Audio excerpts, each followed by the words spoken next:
The moment she looked me dead in the eyes and said, "You can't control me," I knew our marriage was over. From the beginning, I made sure my wife had everything she could ever need. I wasn't some young guy struggling to get on his feet. I was a successful businessman, well established, and 12 years older than her. Life had already been a journey by the time I met her. I had lost my first wife during childbirth, and for a long time after that, work became my refuge. That hard work paid off. By the time I remarried, I was wealthy enough to provide a life most people could only dream of. When we got married, she made it clear that she didn't want a career. She wanted to be a stay-at-home wife, and I had no problem with that. Why would I? I made more than enough money for the both of us. There was no need for her to stress about jobs or bills. She had the luxury of waking up every day with no expectations other than to enjoy life. Years later, when I finally allowed myself to love again, I met my current wife. She was young, beautiful, and full of energy, exactly what my life had been missing. She brought warmth back into my world, which had felt cold and mechanical for years. I wanted her to be happy, to feel secure, and I made sure she had everything she could ever want. Luxury vacations? Done. Shopping whenever she felt like it? Absolutely. Outings with her friends? I never said no. If she wanted something, it was hers. I believed that taking care of her meant more than just paying the bills. It meant giving her a life where she never had to feel deprived or neglected. I gave her everything. In return, I expected loyalty. I didn't say it out loud, but we both knew that was the deal. I provided, and she remained committed to me. It wasn't a written contract, but it was understood. I never believed there was any reason for doubt. After all, what else could she possibly want? But over time, something shifted. It was subtle at first, small things I brushed off as nothing. But looking back, those small changes were the warning signs I chose to ignore. As time passed, I noticed a shift in my wife's attitude. She became restless. It started with small complaints, passing comments about being bored or feeling stuck. She had all the freedom in the world. No deadlines, no job stress, no financial worries. Yet, something about her life didn't seem enough for her anymore. I figured it was just a phase. Everyone feels like that sometimes, right? You go through moments where things feel repetitive, and then you shake it off and move on. But for her, it didn't pass. The complaints became more frequent. She started saying she needed something to do. I listened, trying to be supportive. I offered ideas. Maybe she could start a small business, something she could enjoy at her own pace. Or she could take up a new hobby, something creative or fulfilling. If she wanted, she could even get involved in charity work, helping people in need. She had time, resources, and zero pressure. But she dismissed all of it. Then, one evening, she finally came to me with an idea of her own. "I'm thinking about joining a gym class," she said. "I just want to stay active, get out of the house a little." It was the first real plan she had brought up, so I didn't see any reason to object. It made sense. Staying fit was important, and if it made her feel better, then why not? In fact, I encouraged it. I was relieved she had found something to do, especially with my work schedule keeping me busy. There were weeks when I had to travel for business, and I figured having a routine like that would keep her occupied. At the time, I thought it was a good thing. I thought it would help her. I had no idea it would be the beginning of everything falling apart. For over a month, the gym was just another part of her routine. She went almost every morning and came back later in the day, sometimes a little tired, but always in a good mood. I never thought much about it. If anything, I was glad she had found something to occupy her time. Then one evening, while we were having dinner, I asked a simple question, one I hadn't thought about before. "How's the gym going?" I wasn't expecting anything unusual. Maybe she would talk about a new workout she tried or complain about how sore her muscles were. But instead, she barely looked up from her plate and said, "Oh, I don't go to the gym anymore." I blinked. That was news to me. "What do you mean?" She waved her hand dismissively, as if it wasn't a big deal. "I found out they have dance classes there, so I switched to that instead." She said it so casually, like it was the most normal thing in the world. There was no prior discussion, no mention of it before. Just a sudden switch from lifting weights to dancing. She didn't stop there. As she kept talking, I noticed something different. The way she lit up. She spoke with excitement, more energy than I had seen in a long time. She went on about how fun it was, how she loved the music, the movements, the feeling of letting loose. She said dancing made her feel free, like she could just forget everything and enjoy the moment. At first, I saw no harm in it. If it made her happy, then what was the problem? People change their interests all the time. A dance class was just another form of exercise, right? But looking back, that moment should have been my first warning. The way she spoke about it. The way she smiled to herself. The way she never even mentioned the gym again. It wasn't just a class. It was something more. I just didn't realize it yet. Taking my annual leave was supposed to be a time for me to relax and spend more time with my wife. I had been working hard for years, constantly traveling for business, and I figured this was the perfect chance to enjoy some time at home with her. But being at home full-time made me notice things I had never paid attention to before. Every morning, my wife left for her dance class. That was normal. What wasn't normal was the fact that she hardly ever came home until it was dark. At first, I brushed it off.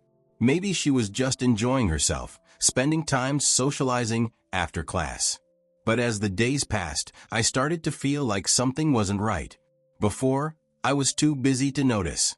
My work schedule had always kept me occupied, and my frequent travels meant I wasn't around to question her routine. But now, with all the time in the world to observe, it became suspicious. One evening, while we were spending time together, I decided to bring it up. I didn't accuse her of anything. I just made a joke, hoping to see how she'd react. Is this how dance classes work? You leave early and spend the whole day there. She smiled, too easily, as if my question didn't bother her at all. Without missing a beat, she began listing her reasons, one after another. Sometimes I take extra classes. Other times I meet up with friends after practice. I run errands before heading home. You know how it is, I just lose track of time. Excuse after excuse, all delivered without hesitation. I didn't buy it. Her behavior was too suspicious, and I knew I had to find out what was really going on. So the next morning, after she left for her so-called dance class, I grabbed my car keys and decided to follow her. I made sure to keep my distance, staying several cars behind as she drove to the gym. When she pulled into the parking lot, I found a spot across the street where I could watch without being seen. I turned off the engine and sat there, waiting, observing. She stepped out of the car, dressed in her usual gym attire, and walked inside. Everything looked perfectly normal. She greeted a few people at the entrance, exchanged pleasantries, and smiled like everything was fine. There was one man in particular. He was younger, well-built, and carried himself with a confidence that stood out. He wasn't just another dancer. From the moment my wife saw him, her entire demeanor changed. I watched as they talked, too closely. He touched her arm lightly, and she didn't pull away. Then, the dance practice began. I came down from the car to have a better view. And that's when I saw it. The way he placed his hands on her waist. The way she leaned into him without hesitation. The way she smiled up at him, completely absorbed in the moment. This wasn't just dance. I felt my stomach tighten as I watched my wife flush, giggle, and melt into his arms with an energy I hadn't seen in years. There was an ease between them, a connection that didn't belong to a married woman. I took my phone out, snapping a few photos. Still, I wasn't ready to leave just yet. I wanted to know exactly how far this went. The dance session lasted 4 hours.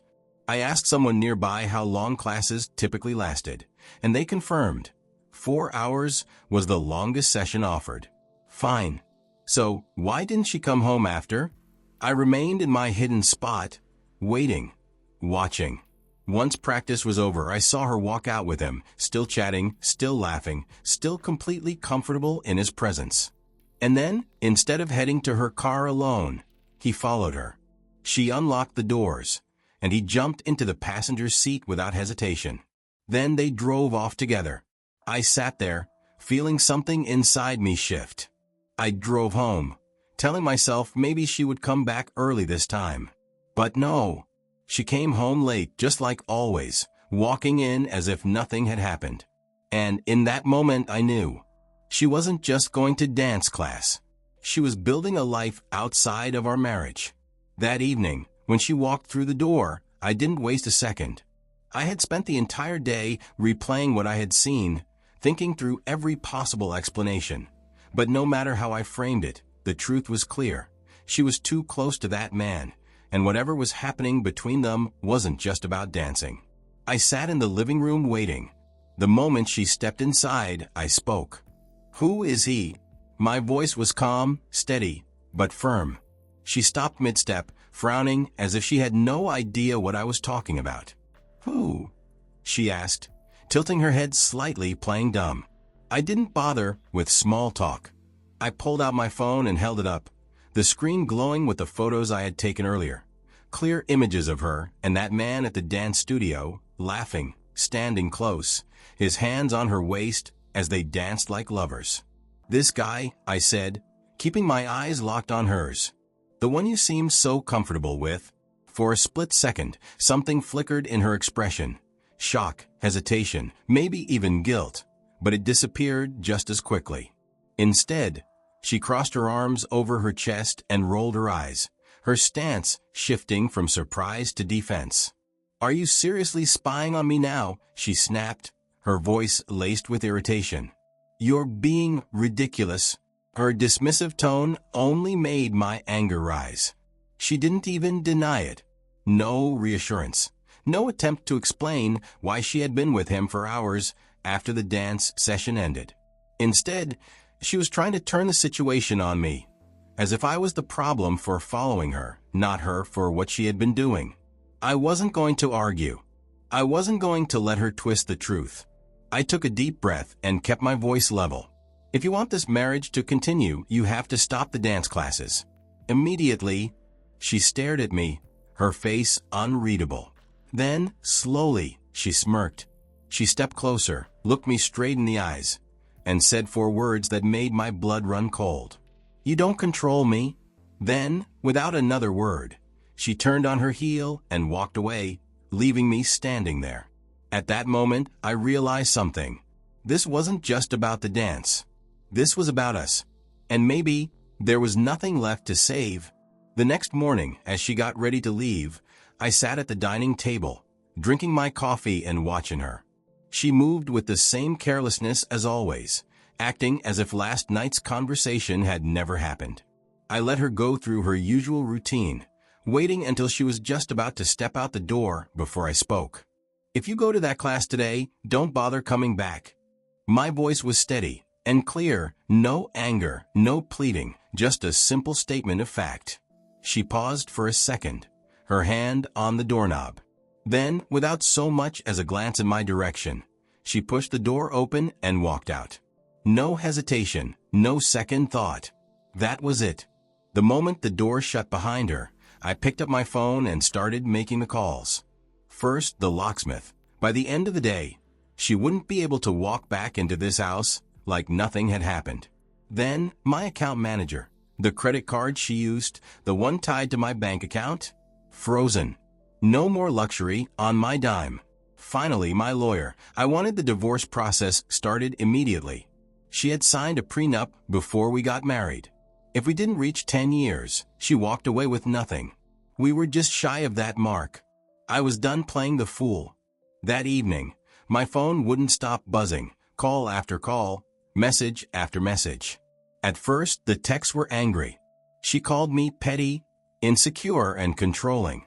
She accused me of being jealous and paranoid, as if this was all just some childish reaction. But when I didn't respond, her tone changed. The insults turned into confusion, then desperation. "Let's talk. Please just answer me. I don't understand why you're doing this." She had finally come home, to find herself locked out and penniless.